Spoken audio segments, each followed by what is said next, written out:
আজকের এই ভিডিওতে আমি আপনাদেরকে দেখাবো কিভাবে আপনারা ইলেকট্রিক্যাল এবিসি লাইসেন্স এর ফি চালানের মাধ্যমে অনলাইনে জমা দিতে পারেন।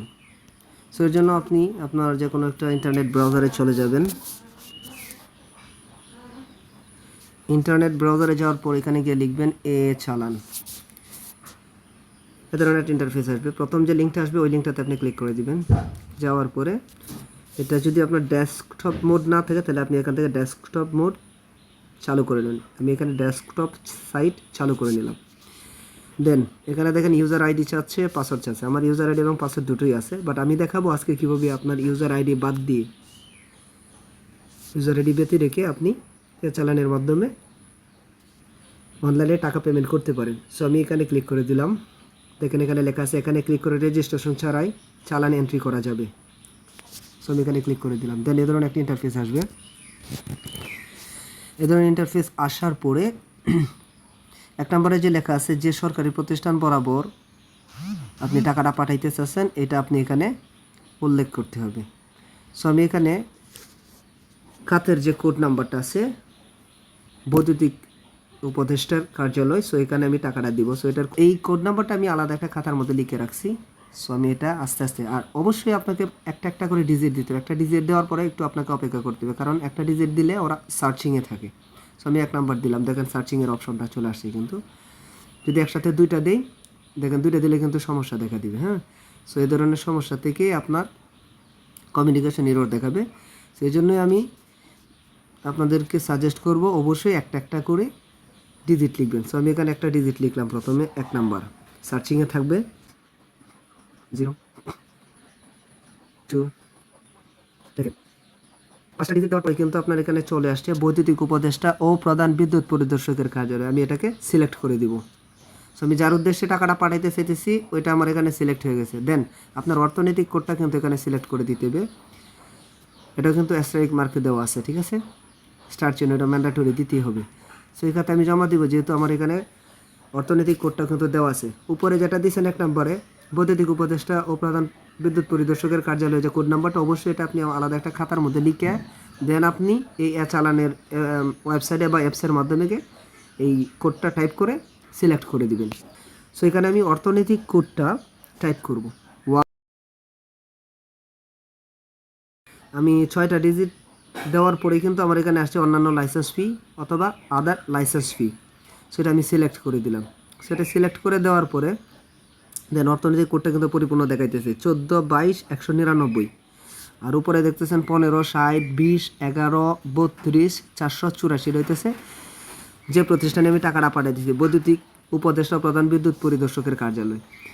সো এখানে এসে আমার সর্বমোট টাকার পরিমাণ কিন্তু এখানে উল্লেখ করতে হবে, আমি কত টাকা দিতে চাচ্ছি। যে যে লাইসেন্সের জন্য অ্যাপ্লাই করবেন সেই লাইসেন্সের জন্য টাকাটা এখানে উল্লেখ করতে হবে।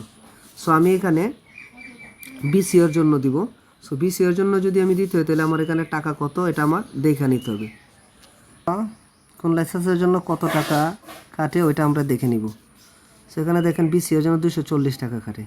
পরিমাণ যে জায়গায় এখানে আমি 240 টাকা দিয়ে দিব। এখানে আমি টাকার পরিমাণ দিয়ে দিলাম। দেখেন সর্বমোট টাকার পরিমাণ নিচে কিন্তু আসছে। দেন আপনার এখানে যে ব্যক্তি বা প্রতিষ্ঠানের পক্ষ থেকে টাকাটা জমা দিচ্ছেন সেটা এখানে সিলেক্ট করতে হবে। সো আমি এখানে ব্যক্তি দিলাম।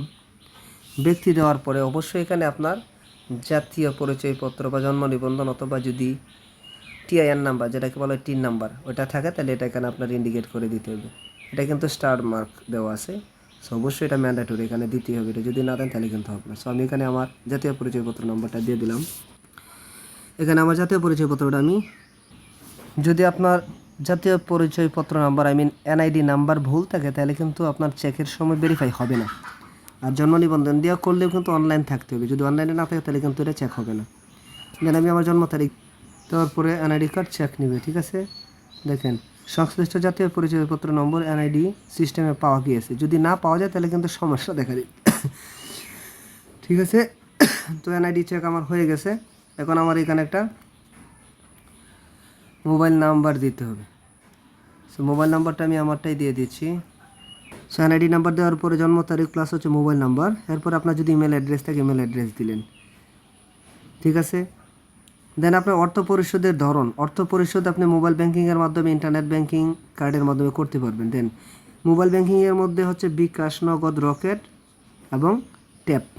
আর ইন্টারনেট ব্যাংকিংয়ের মধ্যে আপনার যখন ক্লিক করবেন তখন আপনার এখানে অনেকগুলো অপশন দেখাবে, যেটা আপনার পছন্দনীয় হয় ওইটার মাধ্যমে কিন্তু আপনি টাকা পেমেন্ট করতে পারবেন। যদি দেখেন ইন্টারনেট ব্যাংকিংয়ের জন্য অনেকগুলো কিন্তু এখানে অপশন শো করতেছে, ঠিক আছে। এই ব্যাংকের মাধ্যমে আপনি ইন্টারনেট থেকে টাকা পেমেন্ট করতে পারবেন। এরপর হচ্ছে কার্ড পেমেন্টে, যদি আপনার card, debit card, credit card, visa card, master card থেকে থাকে তাহলে ওটা দিয়েও করতে পারবেন।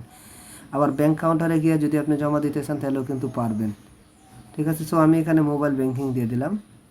আমি মোবাইল ব্যাংকিংয়ে বিকাশ থেকে টাকা পেমেন্ট করব। দেন আমি সিলেক্ট করে দেওয়ার পরে আপনার এখানে মন্তব্যটা লিখতে হবে কিসের জন্য আপনি দিচ্ছেন টাকাটা। যেহেতু আমি বিসি লাইসেন্সের জন্য, তো ইলেকট্রিক্যাল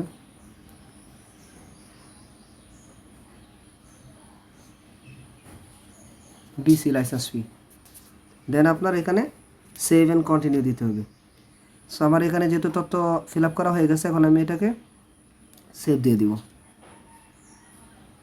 সেভ দেওয়ার পরে আপনার চালানের এখান থেকে আপনার 240 টাকা কাটার জন্য আপনার বিকাশের যে গেটওয়ে আছে ওই গেটওয়েতে চলে যাবে। দেন আপনি এখানে প্রসেসে দিবেন। প্রসেসে দেওয়ার পরে আপনার বিকাশ অ্যাকাউন্ট নাম্বারটা দিবেন। একটা কোড যাবে আপনার এখানে, এখানে আমার এখানে কোডটা আসছে। সো আমি কোডটা এখানে দিয়ে দিলাম। কোডটা দিয়ে দেওয়ার পর এখানে কনফার্ম করে দিবেন।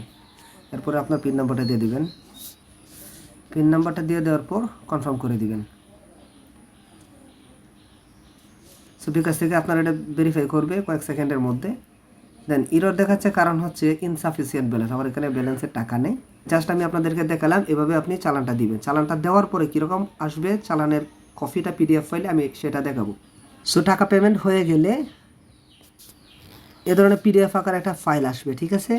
ওই ফাইলটাতে আপনার যে বিষয়টা লক্ষ্য করতে হবে, দেখবেন এখানে দেওয়া আছে কোথায় চালান নাম্বার, চালান নং, এই যে 23/24/22/69/40/301, যেটা এটা হইতেছে আপনার চালান নাম্বার।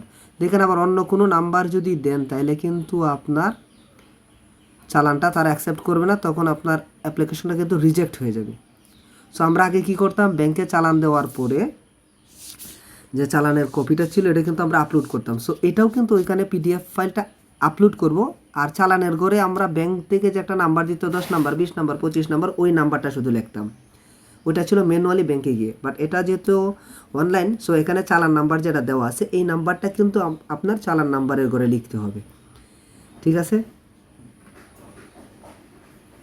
আর যে অপশনটা থাকবে, আগে তো ব্যাংকের নাম লিখতাম, সো এখানে ব্যাংকের নাম কোনটার মাধ্যমে দিচ্ছেন, ডাচ বাংলা দিলে ডাচ বাংলা, রকেট দিলে রকেট, ঠিক আছে। যেটাই দিচ্ছেন এটা লিখতে হবে, ডাচ বাংলা ব্যাংক লিমিটেড রকেটের মাধ্যমে, ঠিক আছে। এই কথাটা আপনার ওইখানে লিখতে হবে, ডাচ বাংলা ব্যাংক লিমিটেড। আপনি যদি সেলফিনের মাধ্যমে দেন তাহলে ইসলামী ব্যাংক লিখতে হবে, যদি সোনালী ব্যাংকের মাধ্যমে দিলে সোনালী ব্যাংক লিখতে হবে, বিকাশ দিলে বিকাশের কথাটা এখানে উল্লেখ করতে হবে, যে জায়গায় ব্যাংকের নাম কথাটা উল্লেখ আছে, ঠিক আছে। সো আশা করি আপনারা অনলাইনে এর চালানের মাধ্যমে কীভাবে টাকা পেমেন্ট করা লাগে অনলাইনে সেটা সম্পর্কে প্রাথমিক একটা ধারণা পাইছেন। আশা করি ইনশাল্লাহ 100% এটা কাজ করবে। আর পরবর্তীতে আমি দেখাবো কীভাবে চালান আপনার অ্যাপ্লিকেশন ফর্মে যখন টাকা পেমেন্ট করতে যাবেন, দুইটা টাকা পেমেন্ট করতে হয়, একটা হইতেছে আপনার পরীক্ষার ফি আর একটা হইতেছে সেন্টার ফি, ঠিক আছে। এটা হচ্ছে আপনার পরীক্ষার ফিটা। তো এই পরীক্ষার ফি বাবদ টাকার ঘরে আপনার এটা আপলোড করতে হবে। আর যেটা আপনার অনলাইনে দেওয়া যায় এটা হইতেছে আপনার সেন্টার ফি বাবদ, যে 600 টাকা বা 610 টাকা, 12 টাকা এরকম নেই আর কি। সো আশা করি ভিডিওটা দেখে উপকৃত হবেন। আর পরবর্তীতে আরেকটা ভিডিও আমি দিব এই চালান ফর্মটা দিয়ে কীভাবে আপনার পেমেন্টটা করা লাগে। অতীতে অবশ্য পেমেন্টের ভিডিও দেওয়া আছে আমার চ্যানেলে, আপনারা যদি ঘুরে আসেন আমার চ্যানেল থেকে তাহলে অবশ্যই আপনারা জানতে পারবেন। ঠিক আছে, সকলে ভালো থাকবেন। আসসালামু আলাইকুম রহমতুল্লাহি ওয়া বারাকাতুহু।